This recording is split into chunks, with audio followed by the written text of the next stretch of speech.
Hi, and welcome to Freelance Frontiers, a weekly conversation navigating the future of flexible work. I'm Rae Hames, an agency expat, brand side leader, and former freelancer myself, and I'm here with Nick Hammond, a career freelance creative turned coach. Hey, Nick. How's it going? I like your shirt. Thank you. We're here to chat about both sides of the freelance relationship, and we hope that our listeners will find something in here that helps them smooth out the bumps along the road working with and as freelancers. If you have feedback, insights, questions, or would like to join us on a future episode, drop us a DM. Okay, so let's just get right into it. You may have heard our last episode where we talked about finding and onboarding freelancers. And today we're going to be talking about something that can make or break the freelance experience, which is communication. Talking about talking. So the first topic is more in relation to infrastructure or tool sets with communication. I know some teams and managers are kind of super lightweight when it comes to communication tools, and others have a lot more process around it. Rae, you've been in big agencies, small agencies, and even big brands. What have you seen related to this? It's funny when you think about, I just need to communicate with freelancers. Isn't it as easy as sending them an email or getting them on our Slack? And there really is a range of tools that every company uses. And I think that certainly as a freelancer, it's a major hurdle to have to jump, to have to figure out every new client you start working with. How do these people talk to each other? Are we on Slack? Are we on Microsoft? Are we using Zoom? Are we using Teams? Are they using, are they a Google shop or are they Microsoft, or are they all using Superhuman? Like there's a lot that we have to pick up that creates some amount of early days friction in getting onboarded and like really getting into the team dynamic. I think that in the most extreme cases, and I've really, you see this with big brands, especially companies that have some amount of, security that they need to worry about as they're bringing on freelancers and contractors, is VPN systems. I think that there's a full range of having to have login access credentials via a remote VPN so that you can even access their communication system. And then there's all the way down on the far end of easy peasy, where you're working with a small agency and they're just texting you. And so I think that it's one of these things that as, let's call it a hiring manager, it's on you to help onboard your team into the right system. And sometimes that involves, like, I've had to do this as a manager where I have to schedule time with my IT department to get VPN access for a freelancer. And it's totally, of course, it's a pain in the ass, but like it's on the manager to really have to navigate that process. And then you have to be aware of the fact that you're putting some amount of pressure on your freelancers that they have to adapt to these systems. Like everybody kind of takes for granted that people know and, use Slack all the time. And I've learned the hard way of like, there's a lot of people who don't Slack, and it's always kind of eye-opening to realize that like your way isn't the only way. I think that, like I said, there's just a very broad spectrum of communication tools that are used across companies. And it's just important to be sensitive to that fact so that you can help people, get people up to speed. Absolutely. I know that obviously a lot of this gets set by the company that's hiring the freelancer. As a freelancer, you don't have a lot of control over the situation.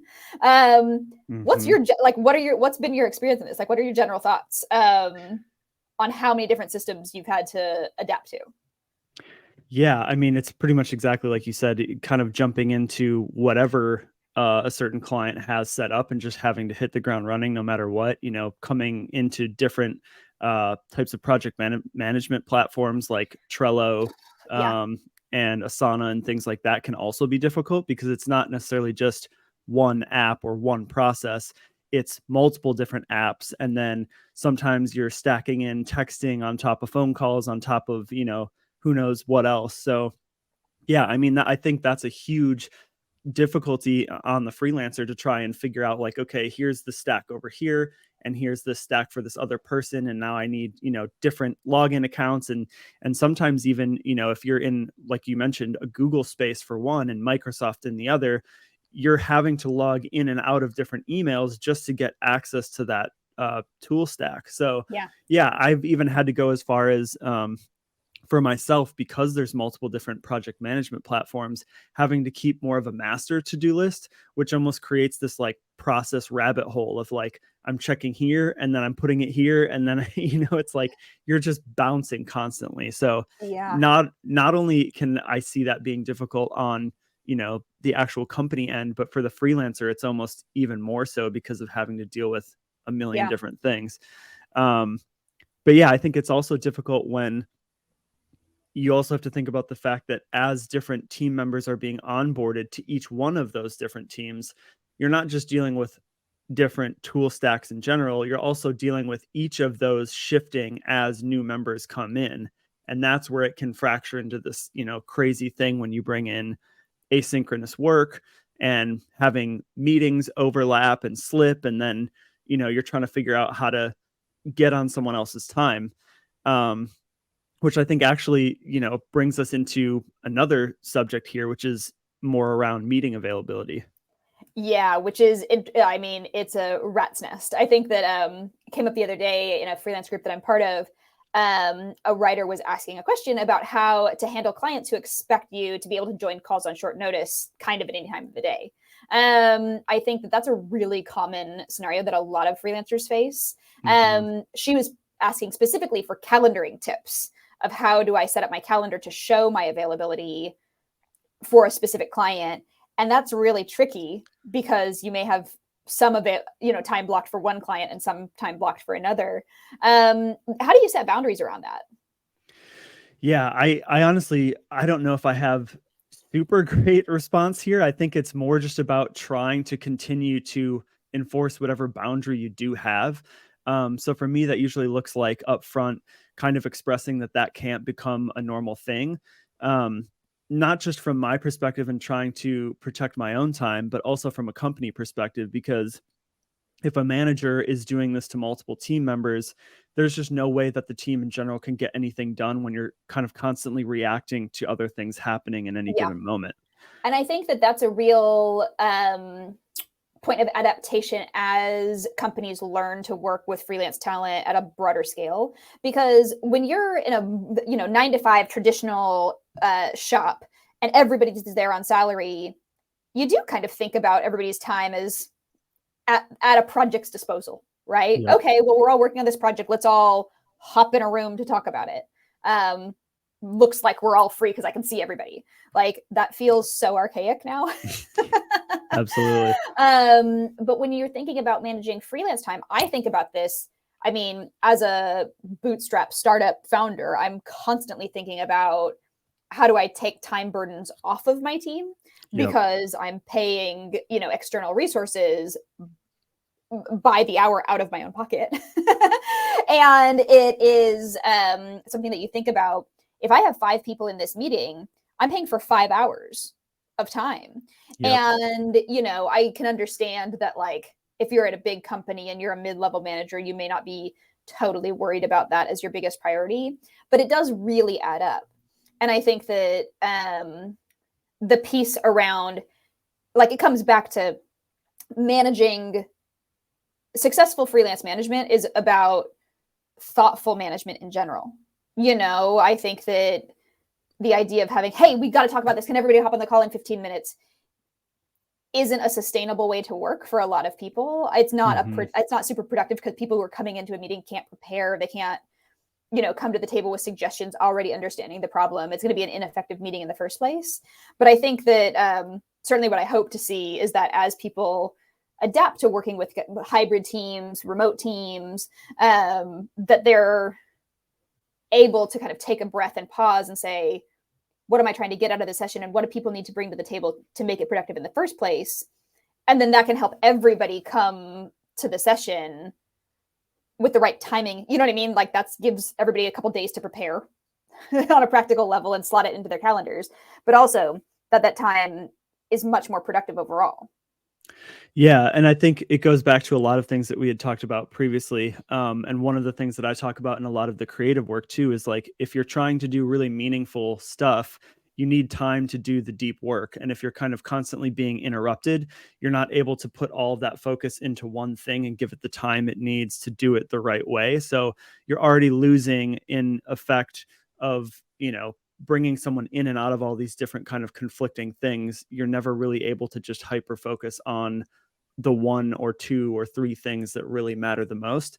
But yeah, I think it's also interesting because it's in that situation, I tend to kind of start to think about if management isn't open to the fact that that's how that needs to go and that they can't be constantly interrupting different team members, I start to look at, okay, how do I start to communicate that a little more effectively and a little more loudly?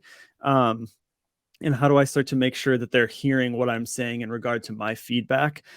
Because it usually means that if they're unwilling to hear the feedback on that being the way it needs to go, it usually means that that environment isn't necessarily going to get better.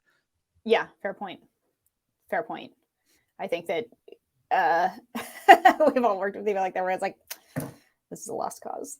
I have a couple I have a couple tactical suggestions. We could talk maybe quick tips Yes. to wrap up the session. I think that as I was thinking through, like I said, that writer's question the other day about calendar sharing, one thing that I do for all of my various endeavors is that because I use Chrome, I'm like a power Chrome user, is that I have different Chrome profiles set up for each of my projects. So that's been really helpful because within each Chrome profile, then I can be logged into the right system for that project or client.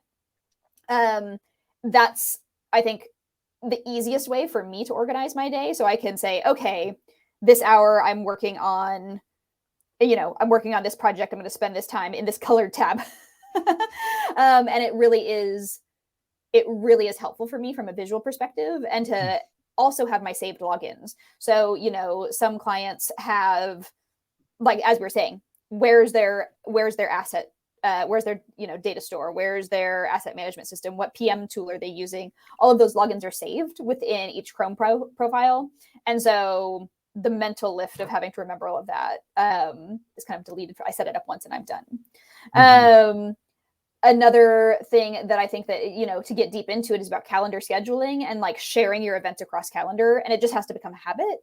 But if you have calendars set up across each of your projects, you can time block, right? You can put your available windows saying, I'm only available for these projects Monday and Tuesday. Here's my time blocks. And then as you have in meetings happening with other clients that you're working on or with your own personal appointments, you can invite yourself to those meetings. And that way you can share that calendar with that client, but that they'll be able to see your windows of availability. And I think that certainly using external tools like Calendly for like new business calls and like external sessions that aren't with an active client, but that you need to factor in, you need to have a primary calendar that then is synced to your Calendly. But I think that that's a really easy way to, for at least for yourself, have a shared view of everything that you've got going on. Do you have any kind of hot tips? Yeah, I think for me, for whatever reason, I haven't necessarily gotten as deep as you into the different Chrome profiles. But what I do is kind of I like to go the way of the Google Calendar as much as I can and connect accounts to one Google Calendar so that I can invite people to see it. And that way, if they're scheduling or trying to schedule meetings over something, I can reinforce the fact like, hey, before you send the invite, take a quick look at my calendar and make sure I'm open so we're not overlapping on things. And then I think it just comes down to like making sure that you're being a little more ruthless about sticking to the fact that you're not going to overlap, because so much of this is like the tools themselves are there to help you. But if you're not going to stick to that precedent for the tool, there's nothing the tool can do to help you to kind of like, overcome that. So much of it is like, I think people rely too much on the tool to solve it. And it's like, it can only go so far if you're not willing to stick to your own habits. Yeah. Yeah. I think that's the discipline around that is definitely something that everybody has to have to not let it dissolve into chaos. And I think too, like, I usually kind of message this as like, I think a lot of that onus falls on management more so to set those precedents and stick to them. But I also think that if you're in an environment where management is open to moving in a new direction, but is kind of having a hard time themselves, stepping up on your own and being in more of that leadership position and saying like, hey, here's how I think we should do this. And then sticking to that yourself can kind of help give someone else the reasoning and accepting that they can do it on their own as well. And it can kind of start to trickle out from there. Yeah. Yeah. Model the calendar behavior that you'd like to see. Yes. Awesome. Well, I think that's time for today. Pleasure as always. Yes.